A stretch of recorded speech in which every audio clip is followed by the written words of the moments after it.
Who am I? A philosophical inquiry. Slow version.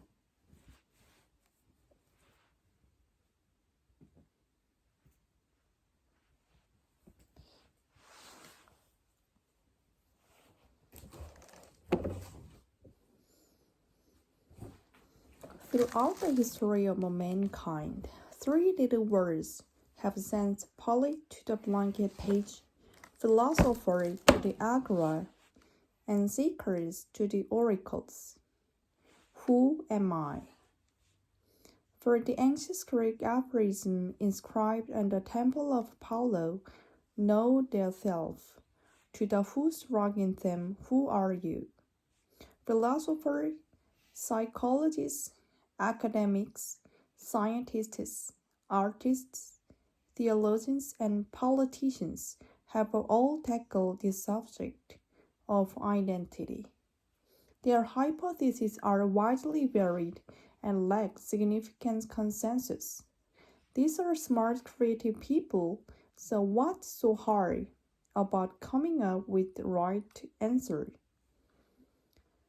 One challenge certainly lies with the complex concept of persistence of identity. Which you is who? A person you are today, 5 years ago, who you'll be in 15 years, and when is am. This week, today, this hour, this second, and which aspect of you is I? Are you your physical body, your thoughts and feelings, your actions? These murky waters of abstract logic are tricky to navigate, and so it's probably fitting that to demonstrate the complexity, the great historian Plato used the story of a ship. How are you, I? As the tale goes, Theseus, a mythical founder came of Athens, single-handedly slayed the evil Minotaur at Crete, then returned home on a ship. To honor this heroic feat, for 1,000 years, Athenians painstakingly maintained this ship in the harbor, and he annually reenacted his voyage. Whenever a part of the ship was worn or damaged, it was replaced with an identical piece of the same material until at some point no original part remained. Plato noticed the ship of the Theseus was an example of a philosophical paradox, revolving around the persistence of identity. How can every single part of the something be replaced, yet it still remains the same things? Let's imagine there are two ships. The ship where Theseus docked in Athens, ship A, and the ship sailed by Athenians 1,000 years later, ship B. Very simply, our question is that, does A equal B? Some would say that for 1,000 years there have been only one ship of Theseus, and because the challenge made it to happen gradually, it never at any point in time stopped being the legendary ship. Though they have absolutely no part in common, the two ships are numerically identical, meaning one and the same. So A equals B. However, others could argue that Theseus never set foot on ship B, and his presence on the ship is an essential qualitative property of the ship of Theseus. It cannot survive without him. So, those two ships are numerically identical. They are not qualitatively identical. Thus, A does not equal B. But what happens when we consider this twist?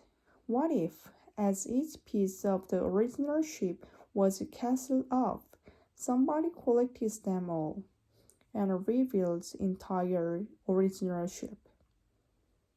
When it was finished, undeniably, two physical ships would exist. The one is docked in Athens, and the one is some guy's bakery.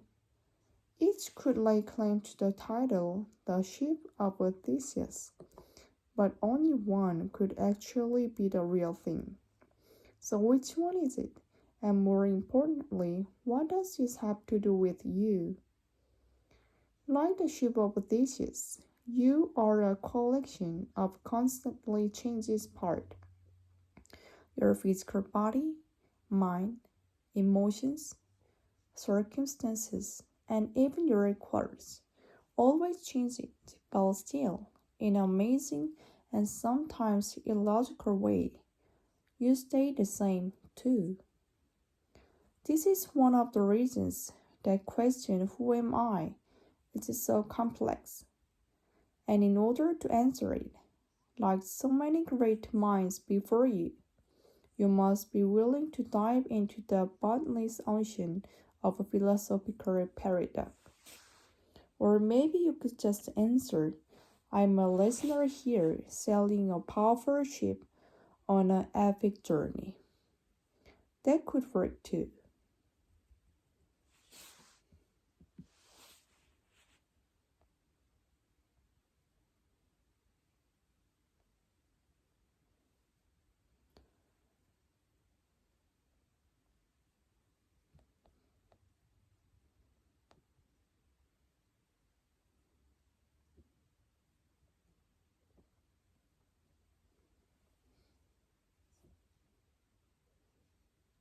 The second video is that how to stay calm under pressure.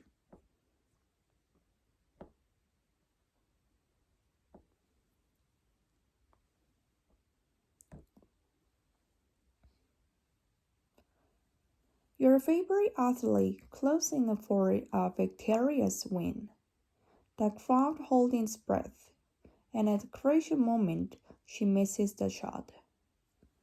That competitor just experienced the phenomenon known as choking, where despite months, even years of practice, a person feels right when it matters most.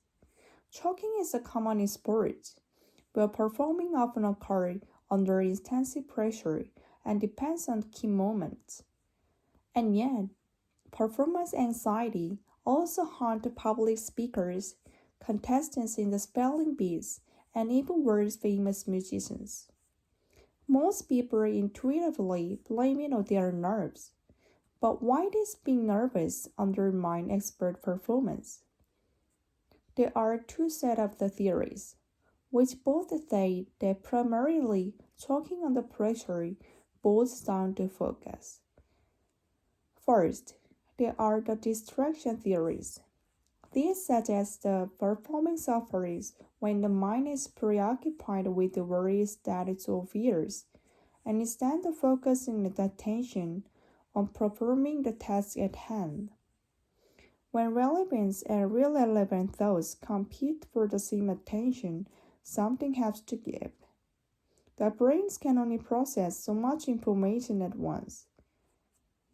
Tasks that challenge working memory, the mental scratch pad we used to temporarily store phone numbers and grocery lists, are especially vulnerable to pressure.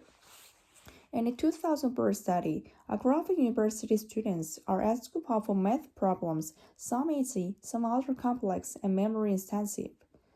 Half of students complete the both problem type with nothing state, while the others complete them when calm and under pressure. While everyone did well on the easy problems, those who were stressed performed worse on the more difficult memory-intensive tests. Explicit monitor theory make up the second group of explanation for choking under pressure. They are concerned with how pressure can cause people to overanalyze and task at hand. Here, the logic goes when the one skill becomes automatic. Thinking about this precise mechanic interferes with your ability to do it. Tasks we do unconsciously seems to be most valuable to this kind of choking. A study on comparative golfers compared their performance when instructors simply focus on putting as accurately as possible, versus when primed to be accurately aware of the mechanics of their playing stroke. Golfers usually perform these actions subconsciously, so those who subtly tune in the precise detail of their own moves also become versed and make accurate shots. Stroking may not be inevitable for everyone, though. Researchers suggest that some are more successful than others, especially those who are self-conscious, anxious, and are afraid of being judged negatively by others. So, how can you avoid the stroking when it really counts? First, it helps to practice under stressful conditions. In a study on expert dart players, researchers found that those who are in practice under stress performed worse when anxious, compared to those who had become accustomed to pressure. Secondly, many performers expose the version of a pre-performance routine, whether it's taking a few deep breaths, repeating keywords, and doing rhythmic sequence of movement. Study of golfing, bowling, and water polo find a short retreat can lead to more consistent and accurate performance under pressure. And thirdly, researchers have shown that having an expert's focus on ultimate goal works better than internal focus, where someone is tuned into the mechanics of what they're doing. A study of experienced golfers revealed that those who hate their chip shots while focused on the flight of the ball perform significantly better than those who focus on the motion of their arms. So perhaps we can modify the A's or say, practice under pressure, with focus, and with the glorious and goal inside, make perfect.